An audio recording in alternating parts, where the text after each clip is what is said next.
Often when we hear about economics in popular culture or on the news, it has to do with prices, stocks, market indicators, unemployment. And it's important to communicate these things. Having a sense of how and whether people are able to get jobs gives us a view on things like the Great Recession, which happened here in 2009.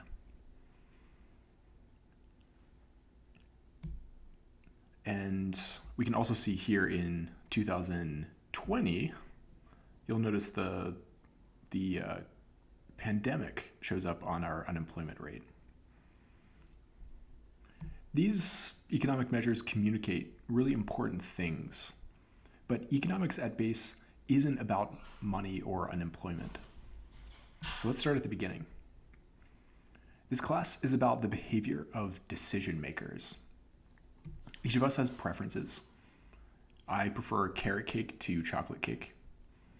For those of you who like chocolate cake more than carrot cake and view this as heresy, you can send your hate mail to econ@hatemail.org. We represent our preferences with these squiggly inequalities, and we can do this for more than two alternatives. So here I have my preferences for coffee roasts. I prefer a dark roast coffee to a medium roast coffee, and I prefer a light roast coffee the least. Preferences, we have preferences for essentially everything in our lives. And if you're human like me, I imagine you do too. We view preferences as rankings. So one way we can communicate preferences is using a number line. So we can assign a larger number to a more preferred alternative, and then a lower number to alternatives that are preferred less. So here I've assigned a 9 to a dark roast, 0 to a medium roast, and -9 to a light roast. And it turns out it doesn't matter what the numbers are and whether they're positive or negative, simply that they're rankings. Economists view preferences this way. Preferences are simply rankings. There's a lot more complexity, which you'll see later, but at base, this is what we think of when we think about preferences. All right, so that's on one side of how we make decisions, but on the other side, we also have scarcity. We can't always have what we want the most. And scarcity applies to everyone. Scarcity is more basic than money. Even someone like Jeff Bezos can't have everything he wants. Scarcity is incredibly basic and pervasive. So we have both, on one side, we have preferences, but we face scarcity. So we want some things more than others, and we can't have everything all at once. This means that we have to make choices, and these choices involve trade-offs. So one way of sort of capturing this type of relationship is in this sort of pseudo-mathy type presentation here. We have preferences with scarcity. Together, that means we have to make choices. So what we're going to do next is try to capture the cost of our choices, to think about systematically how our choices carry costs. So one way of thinking about this is if I give you two alternatives, so we're going to think pretty abstractly here. If I give you two alternatives, alternative A or alternative B. So you can either have A or you can have B. If you pick alternative A, that means you can't pick alternative B. So when we think about the cost of choosing A, it's really the fact that you're giving up B. This is what we call opportunity cost. And we say the opportunity cost of A is B in this case, because I'm giving you either A or B. To define this more formally, we have this definition of opportunity cost, the value of the next best alternative. All right, so this is one side of what we do in microeconomics. The other side is that we're really going to look at social environments. And to give an example of this, we first start with autarky. We say that autarky is the state of economic self-sufficiency.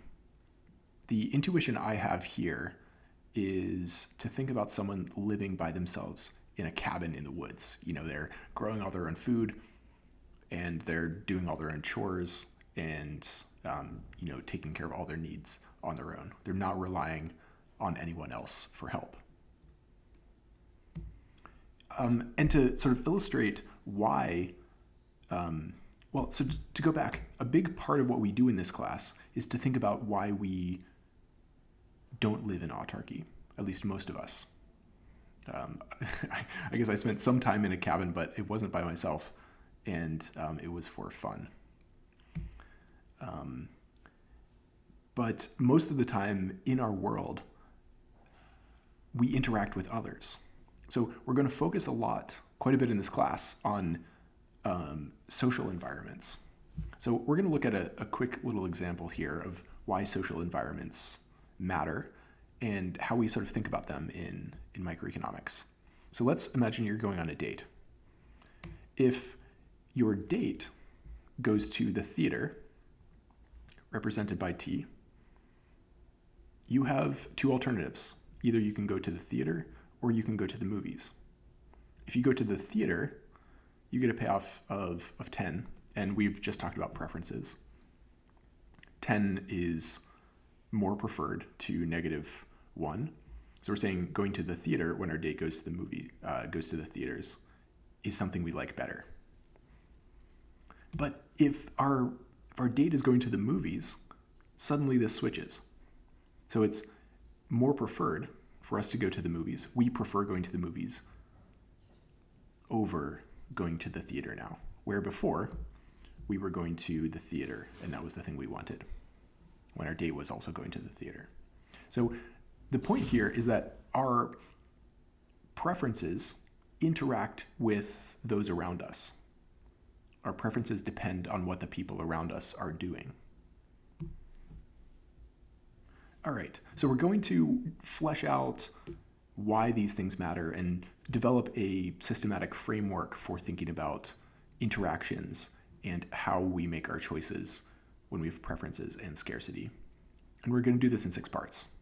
So part A is the landscape. We're going to essentially set up what is possible and think about how we can possibly do better if we make our choices in particular ways. In part B, we're going to try to resolve some of the leftover questions from part A and try to make coordinated choices using markets. Markets are going to offer us a coordination device. Part C, we're going to introduce externalities and show how they make our models of markets a little more complicated. In part D, we're going to show sort of more extreme examples of how markets can fail, where markets are simply not an appropriate use, not an appropriate coordination device. In part E, we're going to talk about sellers and how sellers making choices that maximize their preferences in the face of scarcity give us the supply curve. And then lastly, we'll talk about buyers and how constrained decisions give us the demand curve. Okay, so the last thing we'll do in this video is to introduce a few core economic principles, and you can find this in the textbook as well. First off, we've already introduced that people face trade-offs. This is a core economic principle. We also introduced the idea of opportunity cost, which is that the cost of something is what you give up to get it. And we've talked a bit about preferences, but to sort of pin this down a little bit, we like to say that people respond to incentives. If I give you an incentive to do something, you're more likely to do it. We'll talk about principle number 4, later on in the class, that rational people think on the margin. And we'll talk about what this means. And at the end of part A, we're going to show how trade can make everyone better off, all at the same time. We'll talk about how markets are often a good way of organizing economies, giving us prices that can coordinate our decisions. But there are cases where governments can step in and do better than markets on their own. So these are the 7 biggest principles we're going to talk about in this class. I will see you in the next one.